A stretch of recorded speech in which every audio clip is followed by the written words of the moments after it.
Hello, everyone, and welcome to the Better Satellite World, the podcast of Space and Satellite Professionals International. I'm Lou Zaccarella. Today, we conclude our series, Space for All, with a very special dialogue between a Hall of Fame legend and a woman who she has inspired with her achievements. So I will shortly do something I don't often do, which is turn my microphone over to someone else. But in this case, it's SSPI's membership director, Tamara Bond-Williams, who is in conversation with Dr. Gladys West. The two have a conversation which I really think you're going to appreciate. But before I hand it over to Tamara, this Space for All series is sponsored by Hughes Network Systems, pioneering the networks on which people everywhere depend. Hughes celebrates 50 years of innovation in 2021. Congratulations, Hughes. The Better Satellite World podcast is also supported by the corporate partners of SSPI, EchoStar Hughes, Access Intelligence, and K&L Gates. Additional support comes from the 3,000 members of Space and Satellite Professionals International and our chapters. Thank you. And now, over to Tamara and Gladys. On March 23rd, 2020, SSPI inducted Dr.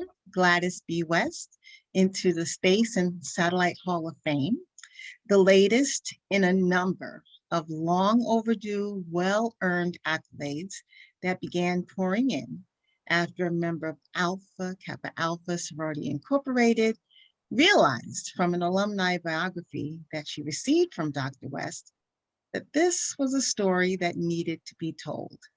Today, I have the pleasure of interviewing and getting to know Dr. West a little bit better. And so, good afternoon, Dr. West. How are you? I am just fine. It's lovely to see you. I'm loving your hat. You look wonderful. Thank you. Yeah. Well, I'm really grateful that you came, that you're here spending a little time with me. I am not typically the person who does interviews, but when you were being inducted into the Hall of Fame, I said, listen, let me explain to everybody, whatever else we're doing, Tamara is interviewing Dr. West. And so I'm super honored. And I figured, let's just jump right into it. I told this little piece of the story as I understand it. Can you tell us a little bit about how we got to know that you even existed? Because this seems to have been a best kept secret. Yeah, for some it was best kept secret, but not for me. I was always working on it. Yeah, that's right. Yeah. So it was an alumni, like a chapter alumni kind of thing that was happening? It was at a chapter meeting. Okay. And we were just trying to get all sorors to express things about themselves that had happened. And I guess she just happened to have seen mine, what I'd written or something, So that was nice. And she was so surprised, and I still couldn't realize why is she so surprised? Maybe because I was so much older or something, because I started to work back in 1956 at this naval station. And so that makes me stand out differently from most of the sorors, because we just older than they are. And so she was so excited, and she asked me later, said, is it okay if I talk to the freelance star reporter and get a piece in the paper about you? And well, as long as I didn't have to do anything, I said, that's all right. As long as you're doing all the work. Yes, please do. Yeah. But this reporter came to talk to me and got all the information correctly and whatever.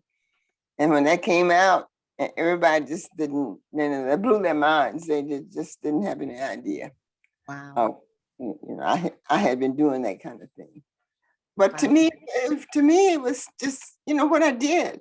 I mean, it was great that I got the job, because, a Black person getting a job at a naval station and a professional position.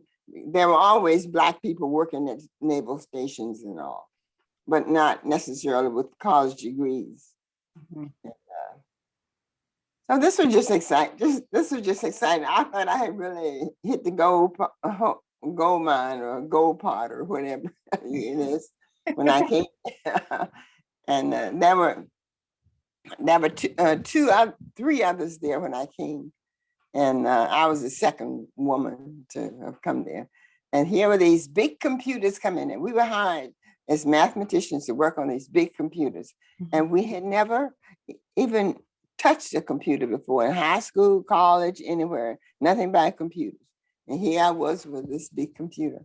So right off, it sort of separates you from, the others in a way, that you're tough, you're working on the big computers. Wow. And so that was nice. So we got to master the language and all, and work pretty well. And then you just sort of got assignments of jobs to do, one after the other after you finished one.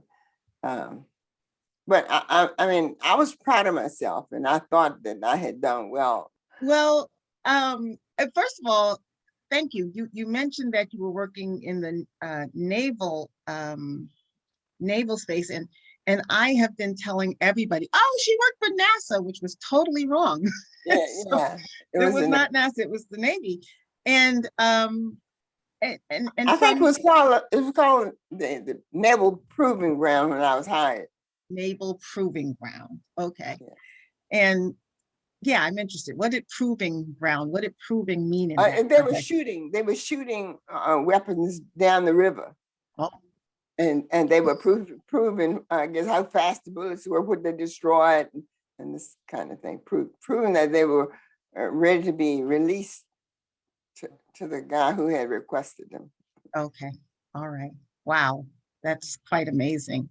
So I was reading a little bit about your background, and I know that you grew up on a farm. Yes. And that you went to, what was the name of the high school that you went to? Dinwiddie High School. Dinwiddie. Okay, because that was the name of the town.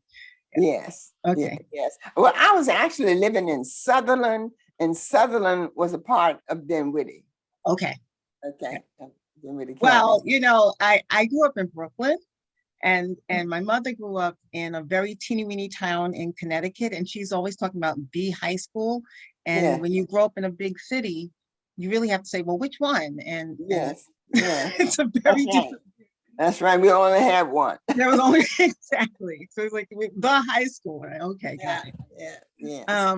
But I was really interested that that the way that you wound up going to school was that you were the valedictorian, and that was a special program your school had. Yes. Yeah, that was a lifesaver. I don't I'm know how I amazed. gotten there without that. I would Yeah. have to work awfully hard. Yeah. Well, I was going to ask you because I was thinking about well, I was thinking about my own career, right? I was in a fairly decent school, and I went to specialized high school in New York City. But I was absolutely not the valedictorian.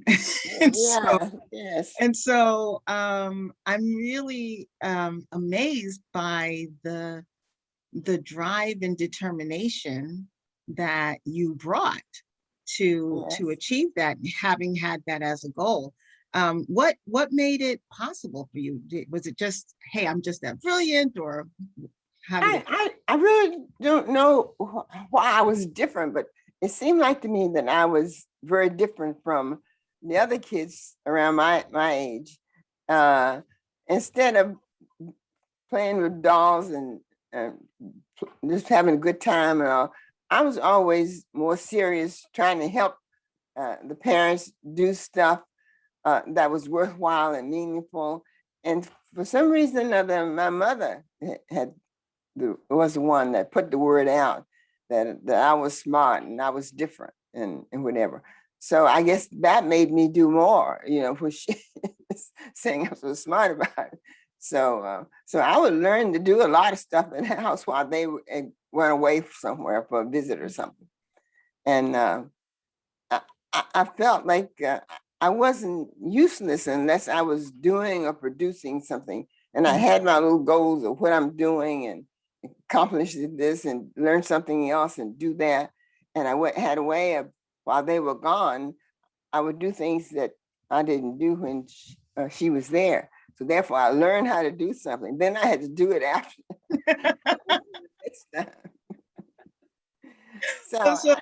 So you were kind of ingenious very early on. Yeah. But I thought I was normal, but apparently, according to the other kids, I wasn't, I guess, because I didn't do a lot of playing and having fun. Yeah. I wanted to, I mentioned Alpha Kappa Alpha, of which I also pledged. And I'm going to say something a little silly, but true, which is that when I was going to school, Alpha Kappa Alpha had the reputation for being the pretty girls. And of course, I was like, yes, that's me. I'm very pretty. I'm going to be a pretty girl. And I'm looking at you and I'm saying, Dr. West, you are gorgeous at your age today. So I know that when you were in school, they were recruiting you, right? Do I have this right? Well, I just have been telling you about that. It's completely different. At our school, our little buzzing around was the deltas were pretty. Oh, for real? Yes.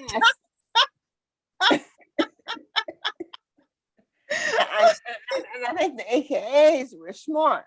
Oh. Yes. Wow, that's amazing. And only who would we call the high yellow ones went to Delta.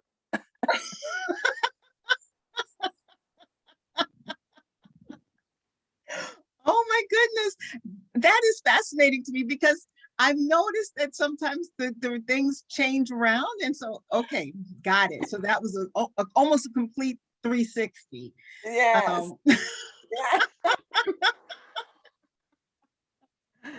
That's right.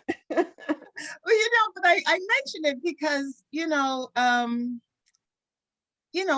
women are setting out to be role models to other women, it really, for me, is helpful that women are show up in the ways that women do, and that it doesn't mean that you have to be this or that in order to be smart. It's okay to be smart and also pretty and also girly or whatever it might be. Yeah, so there's a true story. I was actually recruited by West Point out of high school.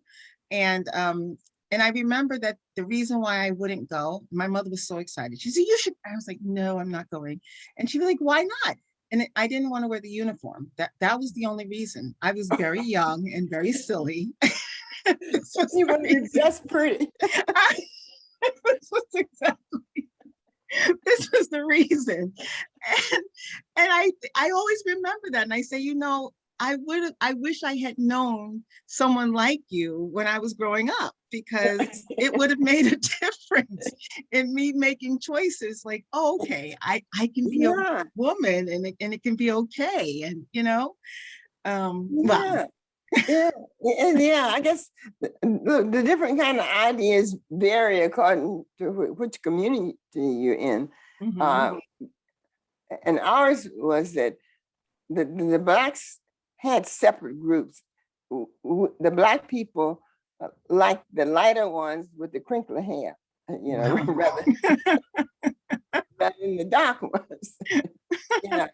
So if you otherwise, you got to be smart or something. Yeah. Got to be more. So that was the thing I think that sort of hurt us a little bit, because we had a feeling that teachers were even partial. Yeah. They would select the lighter skins ones and all that kind of stuff. And I don't know that was true or not, but that was what we were whispering. Yeah. Right?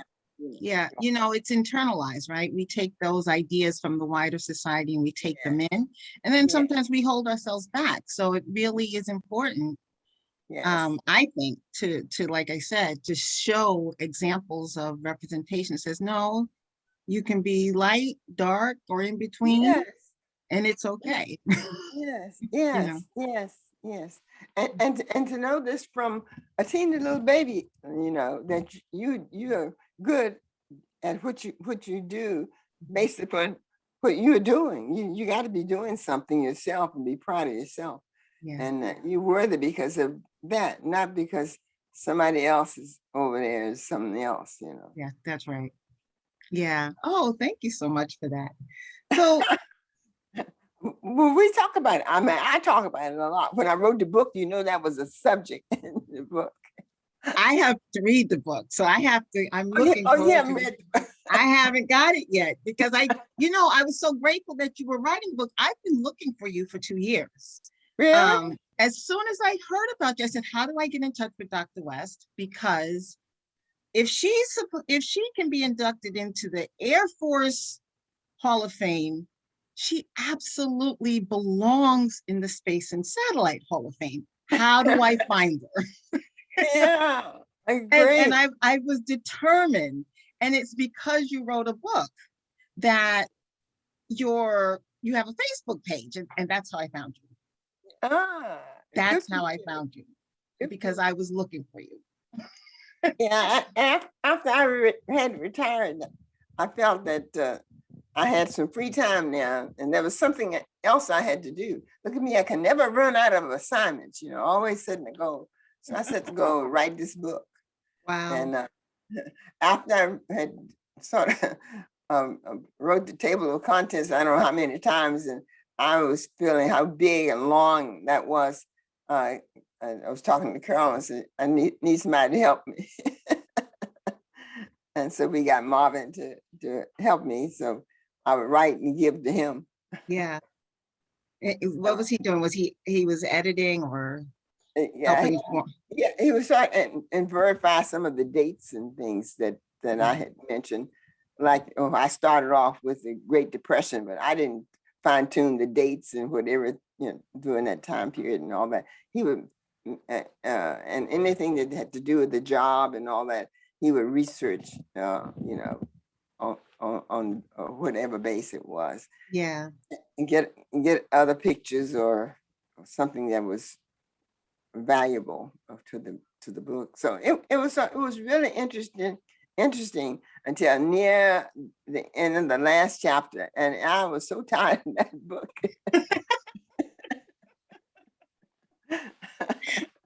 Well, tell me more about that, because I think that's there's a lesson there, right? The actual, it's like you Yeah, get going with the project, but then finishing it yeah, is getting there. sometimes the hard part, right? Yeah, that's the editing. Yeah, and you got to make sure it's right. You got to make sure you didn't say something about something that's not true and all that kind of stuff. So you got to keep going over it. Yeah. And I want to get through. And so we kept until we felt like we, had it in the best condition that we could have it. Published it, I guess. I don't know if they're in the errors or not, but and I find out, then I forget what I put in there. So if there, Well, it's on my reading list, and actually, how do we get it? Do we order it from the Facebook page, or is it you can order it from Amazon. Amazon? Okay. Yes, Yep. yes. I will put the link of the book to Amazon in our when we post the video. I'll make sure we put a link in. So tell me about the CSAP project. What was that about? Well, I ended up in the astronautics and satellite division where all the projects came through to that division.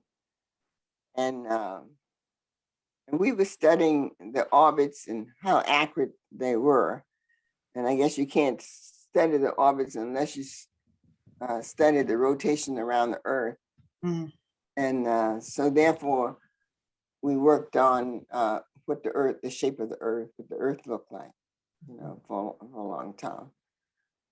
and then you had to look at the forces that affect the orbit when it goes, the satellite when it goes around, as far as the position and all. And we just kept trying to get the data, the results, close as we could to what we had thought the best person had already done in the past. And we just kept improving until we felt like we had allowed for all the forces and the tides and the water and whatever. So I worked a lot on geo and heights. There was a doctor who did the tides. He worked with the tides. So I ended up putting tides in and out, the different forces that were affecting the satellite. And so we just kept doing that until we felt that that was it. And plus we were working with other organizations too, like DMA, and so they had parts, and they also had checked each other's work when they got back. So we had a good time, and it was meaningful work, and it was important, and you felt good about it and doing the best that you can, and we got along together with the people. And after the kids grew up, I did some traveling to places like Guam. We had some stations set up there, and Hawaii. Where do I have another one? And Spain, yes, Spain. We went there. So I sort of had a good time, then as my job was coming to an end, I guess, and the kids were grown. So I just enjoyed it. Wow. I'm really appreciative of you mentioning that it was meaningful work. Yeah. One of the things we do at SSPI, we have a campaign called The Better Satellite World. And we talk about what it means, right? We put satellites up in the sky, and there's some technical stuff that happens, and we're very good at talking about the technical side, but the work has impact to humans on the planet. And certainly your work as foundational to the GPS system, oh my gosh, how impactful is that on real people like Tamara, who gets lost everywhere if I don't have my GPS, right? Yeah. It's so important. And so I'm really grateful that you're mentioning that this was for you in the moment, meaningful. Did you have any idea how widespread it would become, or was it just, okay, it's just the CSAT, it's just this project in your thinking at the time? And no, we were working for the Navy, for the government, right? And so usually you never think beyond that. You never think as far as civilians, how civilians. So we had no idea. I mean, I had no idea thinking about how it affect them, because I didn't know that it was going to be translated for civilians right away. Yeah. And, but then when the moment you're finding out, then it's all over. See, we usually, everything is classified. You don't know what, all the details. And so when you find out that that's what's happening, well, you get excited. And it's going to do that, do this. And one fella I know in the Gideon's International with us, he was plowing fields, and he told me, "Oh, Gladys, we're using your GPS to plow the field, the roads in the field, like, oh." Every little thing, GPS is in it. That's right. That's right. So, you feel like, how am I supposed to feel? Am I supposed to feel great about this thing? Okay, well, I can help with that one. Yes. Yes, you should feel great. Yeah. And you made such an awesome impact. We'll be sitting in a car, and you drive up to the exact place they tell you, and it's really, unbelievable. Fantastic. Yeah, I tell you, not only that, how freeing it is, right? And you would never think this, but obviously the military understood that they had a need. Yeah. But as a civilian, Yes. I'm not scared to go places. As long as Yeah. my phone is working, I can figure out how to get someplace. Yeah. And so the world opens up in another way. Even if I'm in a foreign country, I know that the GPS will tell me how to get from point A to Yeah. point B, which is Yes. remarkable, Yes. Yes. Yeah, I Yeah. sit in awe. Yeah. So the Well, world is not as big to GPS. that's it. That's it exactly, right? The world gets smaller. We get to Yeah. be connected to each other. That's it exactly. Yes. Uh, Well, okay. So here's another question. You made a big decision to go for your doctorate. mhm. Late. Like you weren't like 40. You were like way later than that, right? I read this and I said, that can't be right. No, really? So what made you do that? Or was it just that same thing you just said, like, I always have to have a project going? Or what was the motivation?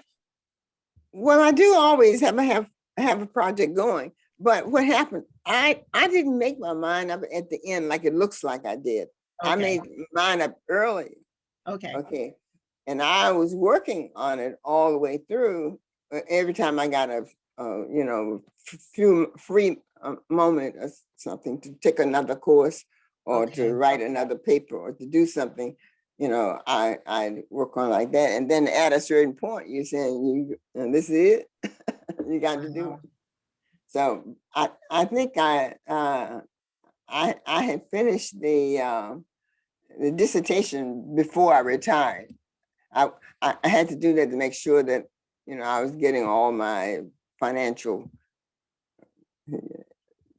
doo-doos or whatever they. Okay. Yeah, finish. Oh yeah, I also finished the coursework also. I finished all that, and I did that because of the funding, and so they were fine with me taking courses, and that they were free with us because we lived in Dahlgren, and Dahlgren was way in the country, and there was no schools and all that were very close to the Dahlgren unless you went to, Washington, Okay.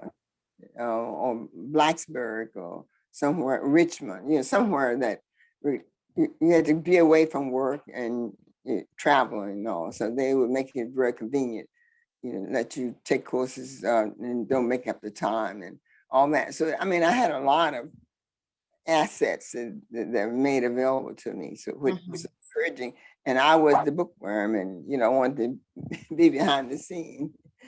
So every time I got a free period. Yeah. Yeah. Another thing. And getting that dissertation was another long one. I had to write, took a while to do that. And then we had what I want to say, the exams you had to take. You had to take exams over all of your coursework, over all those years you've been taking courses and stuff. Oh, wow. Yeah. And Wow. so and you had to sit there in the room and you had to answer the questions in the room, like you Like you you're got to being know. examined right there. Yeah, yes, you got to know, and you got to type it in right there. You can't come bring in something.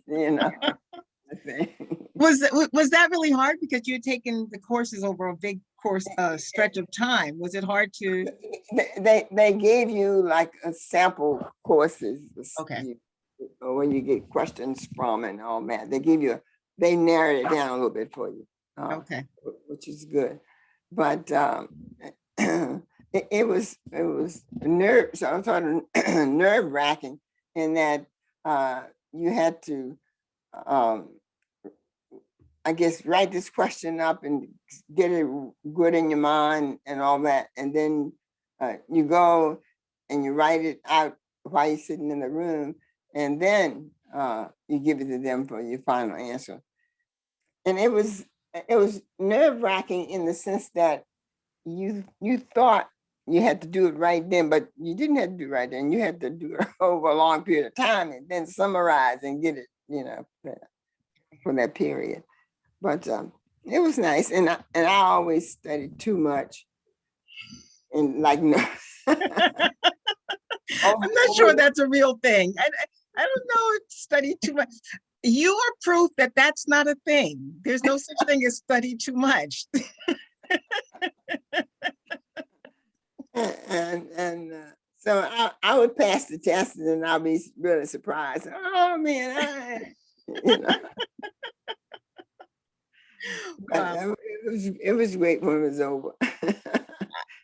That I can believe. Yeah. So, I was thinking about how we came to know you, which was that there was this network of women, which was the sorority, aka,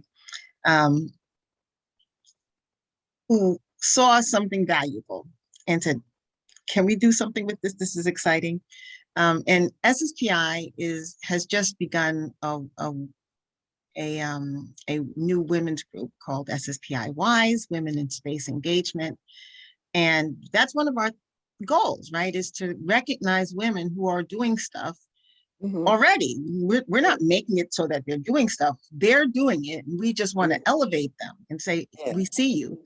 And so do you feel that being a part of a sorority helped that across your life, not just at this one period of your life, but across your life? Do you feel like that element was there for you, or was it useful in that way? I remember AKA from a very early time, and well, I guess we didn't mention that I lived with this scholarship. I had to have some additional money to finish out wherever my bill was for the year, and so I stayed with a family, Dr. Louise Hunter and Dr. John Hunter. And she was an AKA. And I, I didn't know anything about AKA, but when I started staying with them, I heard about the meetings, and I heard about this boule, and I heard things they were doing, and these ladies, and it was something about these ladies, they were special. And I heard all that. And then, and all of a sudden, one day, the girl came to my door and said, Ms. Hunter has indicated that, like, we should, talk to you and come see you, something. There I was being tapped for AKA. Wow. So, yeah. And it was, I don't know, the thing was that these girls, something, it seemed like that they were different, like they were trying to reach for something or be something. You could tell that something was about the AKAs, and so then I sort of fell in love with it. That's amazing. Wow. I was I was just at a it was a funeral, and I haven't been active with the sorority, although the local chapter here's on my case. They're saying, Tamara, you should get active again. I'm like, okay, I got to figure out the time. I'm working on it. But some things just stay in your heart. Yeah. So there I was, and they started singing the hymn, and I just, through the years, as I just right away was singing. I hadn't sung it for years. It's right there. It's like, wow. The bonds that you make and the support that you get from the women is really something special. Yes. It's it really is something special about the women. I think maybe they know some of the insights that we're trying to resolve in our own mind, you know, about relationships and people and who's who and what they expect and all that. I think that they help you to understand just more about what life is about, you know. It's not all about you. Right? Yes. Oh, okay. Well, I have one last question. We're coming up on the half hour. We started a little early. So here's my last question, which was, did you feel that as you were navigating such an adventurous and trailblazing life, did you feel that faith had a role to play? Or like if I said, we've come this far by faith, what would you say? Sure. I would say sure.